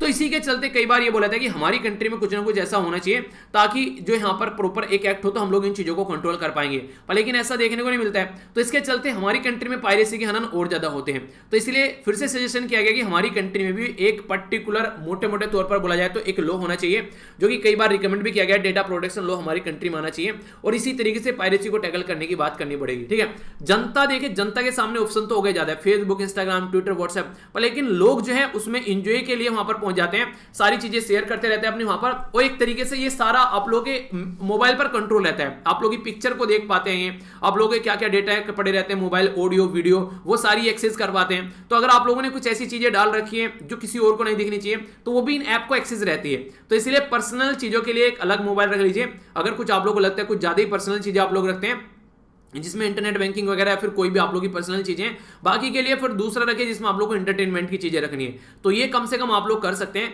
वरना काफी बड़ी प्रॉब्लम में दुनिया फंस रही है आज के डेट में इन सब चीजों के चक्कर में। तो डिजिटली हम लोग आज की डेट में, वो नहीं कहते कि एम्पावर नहीं है, तो ये दिक्कत सामने निकल कर आ रही है। तो ये बातें यहां पर इसके अंदर आर्टिकल के अंदर बोली जा रही है। तो एक पर्टिकुलर ऐप के ऊपर बोला गया, बेसिकली पूरा आर्टिकल एक ऐप के बारे में था, ठीक है। पर लेकिन फिर भी जो बैकग्राउंड इंफॉर्मेशन थी उसके बारे में मोटा मोटा आइडिया होना चाहिए। एक पर्टिकुलर ऐप को लेकर पूरा आर्टिकल घुमाया गया, इसीलिए मैंने आप लोगों को एक ओवरव्यू यहीं पर ही दे दिया। बेसिकली क्लब हाउस है इस ऐप का नाम, ठीक है। तो एक ऐप को बताया गया कि इसके अंदर ये चीज देखने को मिल रही है, ऑडियो की चीजें, तो इसको हम लोग को अंडरस्टैंड करना चाहिए, पायरेसी का हनन हो रहा है। तो ये है बेसिक थीम ऐप की, तो हमारे यहाँ पर लो होना चाहिए। तो ये है बेसिक बातें। ये बात करेंगे अभी यहाँ पर मलयालम की कुछ जो नस थी, उनको बोला गया कि आप लोगों को यहाँ पर मलयालम लैंग्वेज यूज नहीं करनी है। तो एक आर्टिकल आ गया काफी देश के अंदर प्रोटेस्ट हुआ इसको लेकर, तो उसके बारे में बात करेंगे। ये मैंने आप लोगों को बता दिया डेटा पॉइंट, अभी यहाँ पर कौन सी पार्टी छोड़कर कौन सी पार्टी ज्वाइन कर जा रही है। उसके बारे में है। बाकी यहाँ पर कोरोना जो है वो भागता हुआ नजर आ रहा है कि यार अब तो फ्री दवाई आ गई, भागो, ठीक है। तो हर तरीके से कोरोना की अभी मार देखने को मिल रही है। तो कोरोना जो है वो नहीं कहते कि ठंडे बस्ते में से निकलता हुआ नजर आ रहा है। तो वो बातें यहाँ पर इसके बारे में आप लोग याद रख सकते हैं, ठीक है। आइए अब चलते हैं आगे, यहाँ पर समझेंगे जो काफी प्यारा और इंपॉर्टेंट आर्टिकल लगा मुझे यहाँ पर। पहले उसके बारे में हम लोग बात करेंगे, डिजिटल जस्टिस के बारे में यहाँ पर बात की जा रही है। तो हमारी कंट्री में अगर बात की जाए, बहुत सारे केस आज के डेट में, लगभग अगर मैं आप लोगों को मोटे मोटे तौर पर बताऊं तो यहाँ पर 3.27 करोड़ केस हमारी कंट्री में पेंडिंग पड़े हुए हैं। तो इतने सारे केस, करोड़ में बात की जा रही है, लाखों में बात नहीं की जा रही है। तो ये जरूरी है कि इसको जल्दी से जल्दी सुधारा जाए। तो इसके चलते कई सारे स्टेप हमारी कंट्री में उठाए जा रहे हैं कि कैसे हमारी कंट्री में जो जस्टिस सिस्टम है उसको सुधारा जाए। तो कई सारे तरीके हैं। एक तो अगर ऑनलाइन चीजें आप लोग अलाउ कर देते हैं तो आसानी रहेंगी। क्या क्या आसानी रहेंगी, क्या क्या चैलेंज रहेंगे, सारी बातें काफी डिटेल में डिस्कस करूंगा। पर उससे पहले आप लोगों के सामने यहाँ पर क्वेश्चन है, can technology be used to revolutionise India? जो इंडियाज कोर्ट है, यानी कि हमारी कंट्री में जो अदालतें हैं उनमें क्रांति लाई जा सकती है चीजों को यूज करके, टेक्नोलॉजी को यूज करके। जिस तरीके से पेंडिंग केस पड़े हैं, क्या उनको हम लोग अच्छे लेवल पर आगे लेकर चल सकते हैं? तो यह है क्वेश्चन आप लोगों के सामने। तो समझते हैं, एक एक पॉइंट अच्छे से डिटेल में समझेंगे ताकि सारी चीजें आप लोगों के माइंड में क्लियर हो जाए। क्या क्या बातें की जा रही है यहाँ पर? बातें की जा रही है हमारी कंट्री में लगभग 85,000 के करीब अगर बात की जाए, वो ऐसे पेंडिंग केस हैं जो कि 30 साल से भी पुराने पड़े हुए हैं। आप लोग ये सोचिए कि आज के दिन में हम लोग 2021 में खड़े हुए हैं, ठीक है। कोई केस ऐसा आया जो केस है यहाँ पर 1991 का, तो वो 1991 का केस जो आया उस टाइम पर वो पर्सन था वहां पर 40 साल का। आज के दिन पर्सन 70 साल का है। तो अगर उसको कोई सजा भी मिलती है तो 2-4 साल में और वैसे ही लुढ़कने वाला है। तो इससे आप लोग समझ सकते हैं कि कितनी बुरी कंडीशन रहती है। तो कोर्ट के अंदर झट मंगनी पट बिहा वाला काम नहीं होता है। अगर ऐसा हो जाए तो फिर कोई आधे से ज्यादा लोग तो फिर वैसे ही डरे ऐसी हरकतें करने से।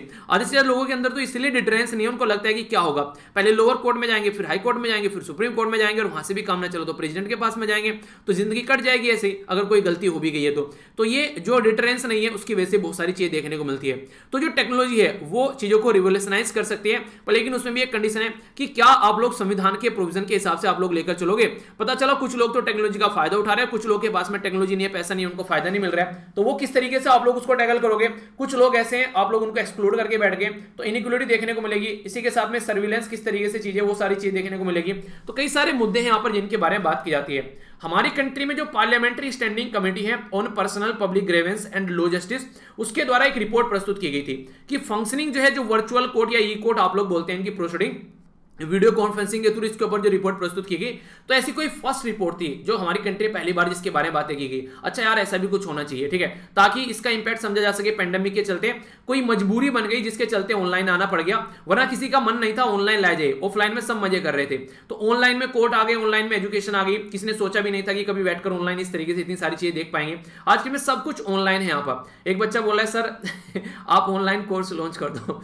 यार जितना पढ़ाया जा रहा है उतना पढ़ो ना, एंजॉय करो अच्छे से। अगर इसको भी ढंग से कवर कर लोगे तो काफी कुछ आप लोगों का कवर हो जाएगा, ठीक है। थोड़ी सी मेहनत अपने आप से कर लो, ठीक है, तो सारी चीजें कवर हो जाती हैं। तो इस तरीके से आप लोग कवर करते रहिए। तो यहाँ पर चीजें जो है, देखिए चीजें क्या होती हैं, जब कोई ऐसी चीजें स्टार्ट की जाती है ना, तो फिर यार उसमें एक पूरा सिस्टम लगता है, ठीक है। तो उसके लिए फिर कुछ ना कुछ पेमेंट रखना पड़ेगा। तो अभी मेरे दिमाग में ऐसा कुछ नहीं है। आगे अगर लगेगा कुछ ऐसा कुछ करना है तो आप लोगों से जरूर शेयर करूंगा, आप लोगों से ही पूछूंगा कि आप लोगों को कुछ ऐसा कुछ चाहिए, कुछ करना है, तो आप लोगों से ही सजेशन लिया जाएगा। पर फिलहाल अभी मेरा दूर दूर तक भी कोई ऐसा मूड नहीं है, ठीक है। तो अभी फिलहाल ये कि एंजॉय करते रहिए आप लोग, जितना मैं करता हूं उतना इसको कवर कर लीजिए, और बाकी का कुछ थोड़ा सा हिम्मत अपने आप से कीजिए तो चीजें कवर हो जाती हैं, ठीक है। हाँ, थोड़ा सा ये कि मेहनत ज्यादा करनी पड़ती है तो उसमें थोड़ा सा, पर लेकिन अगर आप लोगों के अंदर जज्बा है चीजों करने का तो आप लोग कवर करके ले जाएंगे। पर अगर कुछ फ्यूचर में ऐसा लगेगा तो उसको देखेंगे, वो बाढ़ की बात है। अभी बहुत लंबी चीजें, अभी बहुत जिंदगी पड़ी हुई है, बाकी चलता रहता है सब चीजें, ठीक है। अभी अगर बात करें इसके बारे में तो यहाँ पर ये बात की जा रही है कि वर्चुअल कोर्ट अगर स्टैब्लिश कर दिया जाता है तो काफी कुछ फायदा देखने को मिलेगा। तो यहाँ पर इसके चलते चीजें हम लोग समझ पाएंगे। तो प्री कोविड-19 पीरियड के बारे में बात करें तो वीडियो कॉन्फ्रेंसिंग किया करते थे हम लोग पहले नॉर्मली, ठीक है। उसमें क्या था, जो जेल में कोई अगर कैदी है उसको ऐसा नहीं कि उसको घुमाकर जेल से बाहर लेकर जाया जाए और फिर उसकी हाजिरी लगाई जाए और फिर वापस लेकर जाया जाए। तो इसलिए जेल के अंदर वीडियो कॉन्फ्रेंसिंग सेटअप कर दी ताकि यहां पर उनके मूवमेंट को रोका जा सके।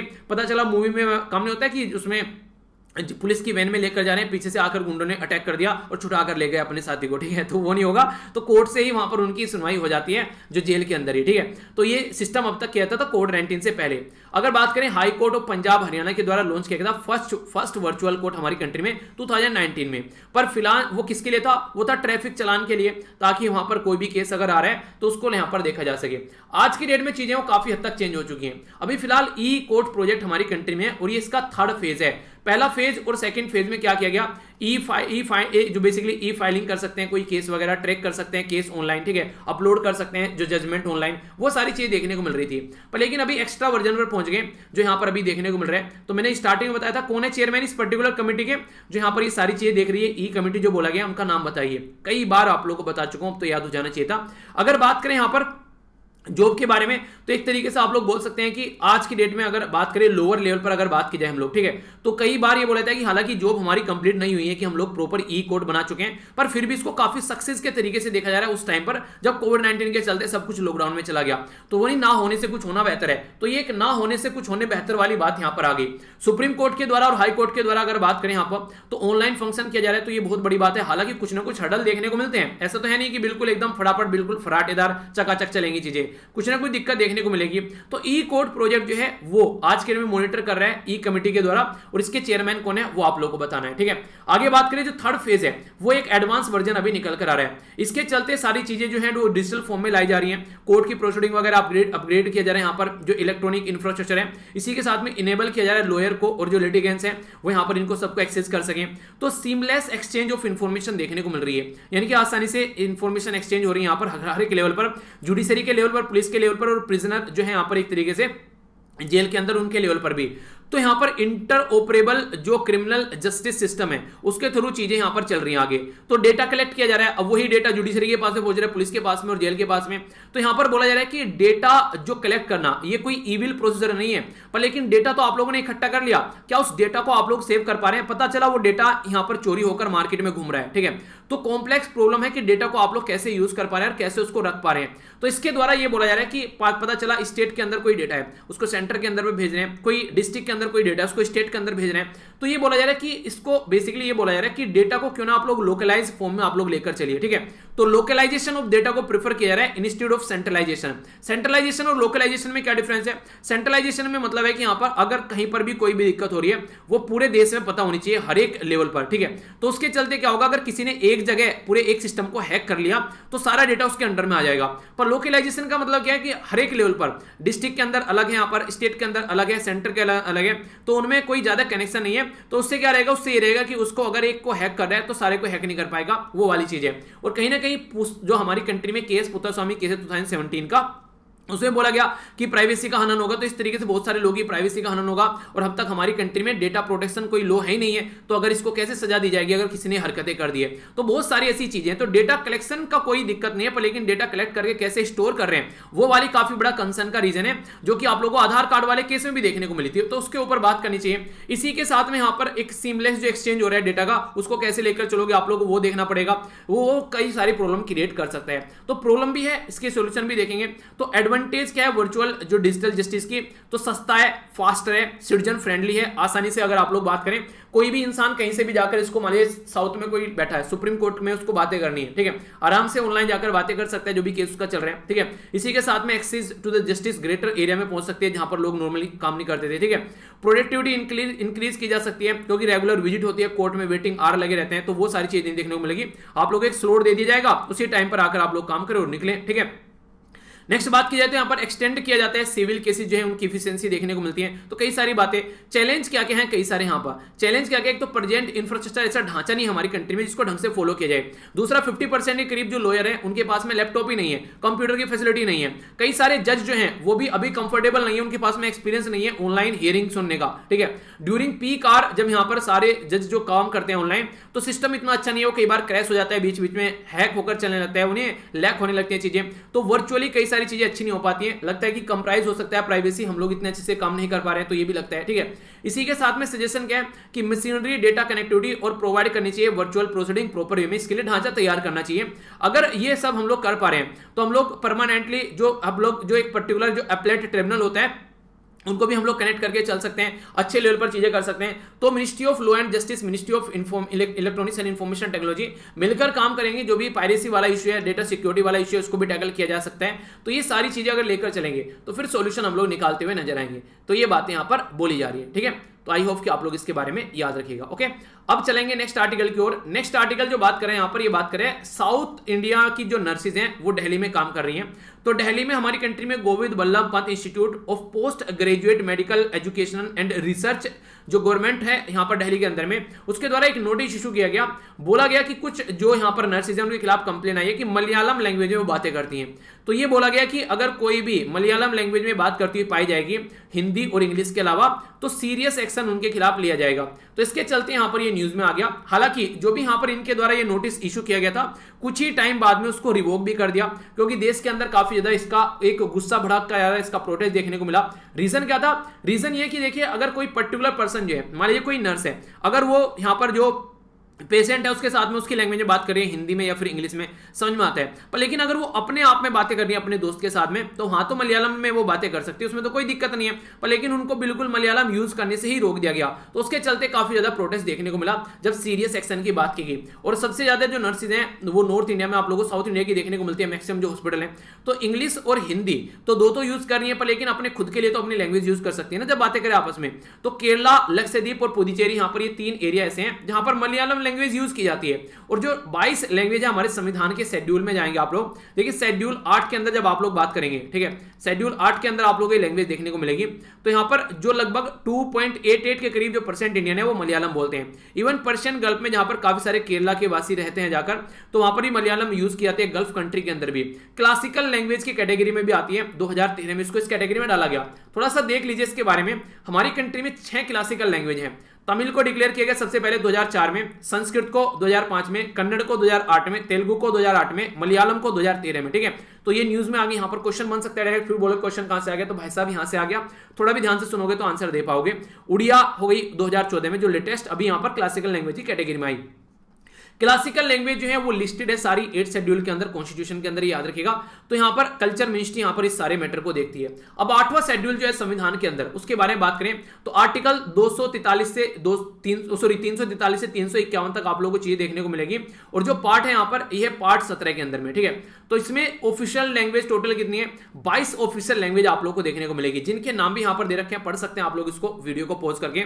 आसामीज, बंगाली, गुजराती, हिंदी, कन्नड़, कश्मीरी, कोंकणी, मलयालम, ठीक है, ये देखिए, ठीक है। इसी के साथ में मणिपुरी, मराठी, नेपाली, उड़िया, नेपाली भी है, ठीक है, याद रखिएगा।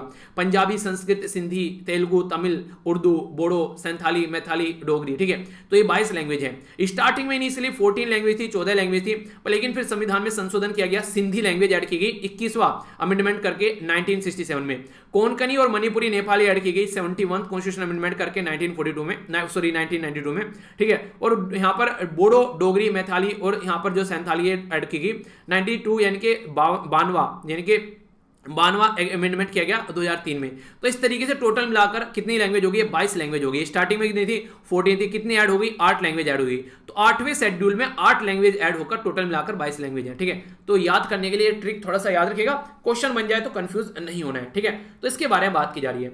नेक्स्ट जो आर्टिकल है ये फेडरलिज्म के बारे में बात करें और सेंट्रल और स्टेट के रिलेशन के बारे में बात करें। तो अगर फेडरलिज्म के बारे में बात करें तो इसको बोलते हैं संघवाद का ढांचा। सेंटर और स्टेट मिलकर काम करें तो हमारा संविधान जो है फेडरलिज्म के ढांचे पर काम करता हुआ नजर आता है नॉर्मली अगर देखा जाए तो। पर लेकिन रियलिटी में क्या हो रहा है अभी यहाँ पर जो सेंटर है वो स्टेट को यहाँ पर कंट्रोल करने की कोशिश करते हैं। कई जगह ऐसी चीजें देखने को मिलती है। तो अभी यहाँ पर बात की जा रही है वेस्ट बंगाल के बारे में।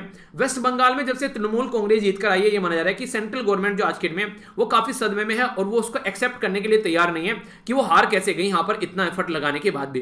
तो इसके चलते उनके द्वारा बार बार ट्राई किया जा रहा है कि कैसे डिस्टेबलाइज किया जाए जो प्रेजेंट चीफ मिनिस्टर है उनकी गवर्नमेंट को।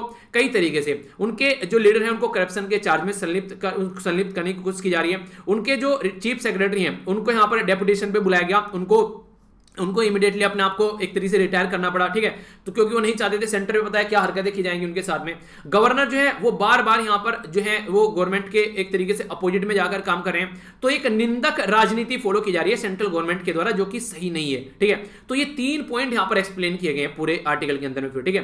तो बात यही की जा रही है घुमा फिराकर कि जो प्रेजेंट सेंट्रल गवर्नमेंट है, कहीं भी आर्टिकल में बीजेपी लिखा होता है तो आप लोगों को एग्जाम में बीजेपी नहीं लिखना है, ठीक है। आप लोगों को सेंट्रल गवर्नमेंट वर्ड यूज करना है, किसी पॉलिटिकल पार्टी का टर्म आप लोगों को यूज नहीं करना है, ठीक है। तो अगर बात की जाए तो यहाँ पर कोविड-19 के इंपैक्ट के साथ में लड़ने के बजाय यहाँ पर स्टेट के साथ में लड़ा जा रहा है। तो फेडरलिज्म का सिस्टम और जो संघवाद का ढांचा है उसको ताक पर रखकर ये काम किया जा रहा है, तो इससे थोड़ा सा ऊपर उठकर हम लोग को चलना चाहिए, ये सजेशन यहाँ पर दिया जा रहा है, ठीक है। आप लोग ही क्या रहे इसके बारे में आप लोग बताइए, आप लोग भी डेली जो न्यूज सुन रहे हैं तो आप लोग अपनी राय बता सकते हैं। आगे चलते हैं, यहां पर बात की जा रही है ग्लोबल मिनिमम कॉर्पोरेट टैक्स के बारे में, ठीक है। तो समझते हैं इसके बारे में क्या क्या बातें की जा रही है ताकि आप लोग अच्छे से अंडरस्टैंड कर सकें। यहां पर अभी क्या हुआ, G7 की जो कंट्री है उनके द्वारा अभी एक मीटिंग की गई और उसमें यह बोला गया, उनके फाइनेंस मिनिस्टर मिले कि फिर से मिलेंगे हम लोग, यहां पर हमारा ही प्यार के फिर मिलेंगे चलते चलते, ठीक है। तो उनके द्वारा बोला गया ग्लोबल मिनिमम कॉर्पोरेट टैक्स होना चाहिए यहां पर ये, ठीक है, क्योंकि इसकी वजह से ऑल ओवर वर्ल्ड में 240 बिलियन के करीब टैक्स का जो है वो यहां पर जो MNC है, मल्टीनेशनल कंपनी जो है वो अवॉइड कर पाती है, यानी कि टैक्स बचा पाती है अपना। और इवन इंडिया के अंदर लगभग 10 मिलियन का रेवेन्यू का यहां पर नुकसान होता है जब यहां पर इसकी वजह से ये टैक्स चोरी होता है। तो ये बातें की गई है टैक्स जस्टिस नेटवर्क के द्वारा। तो कहने का मतलब यहां पर यह है कि जो यहां पर कॉर्पोरेट टैक्स है अगर कोई मिनिमम हम लोग लेकर आ पाएंगे तो फिर जो कंट्री है जो काफी कम कर देती है, जैसे कई सारी कंट्री काफी कम करके बैठ गई है, ठीक है, कई सारी कंट्री में जाते हैं तो कंपनी कहां जाकर अपना ऑफिस खोलेगी, जहां पर टैक्स काफी कम है ताकि उनको तो प्रॉफिट बचाना है, तो इसके चलते एक्टिविटी देखने को मिलती है। हमारी कंट्री में भी इसको घटाया गया, पहले हमारी कंट्री में कॉर्पोरेट टैक्स जो था वो 30 था, अभी घटाकर 22 कर दिया गया और बाकी जो नई कंपनी आ रही है उनके लिए 25 से घटाकर 15 कर दिया गया।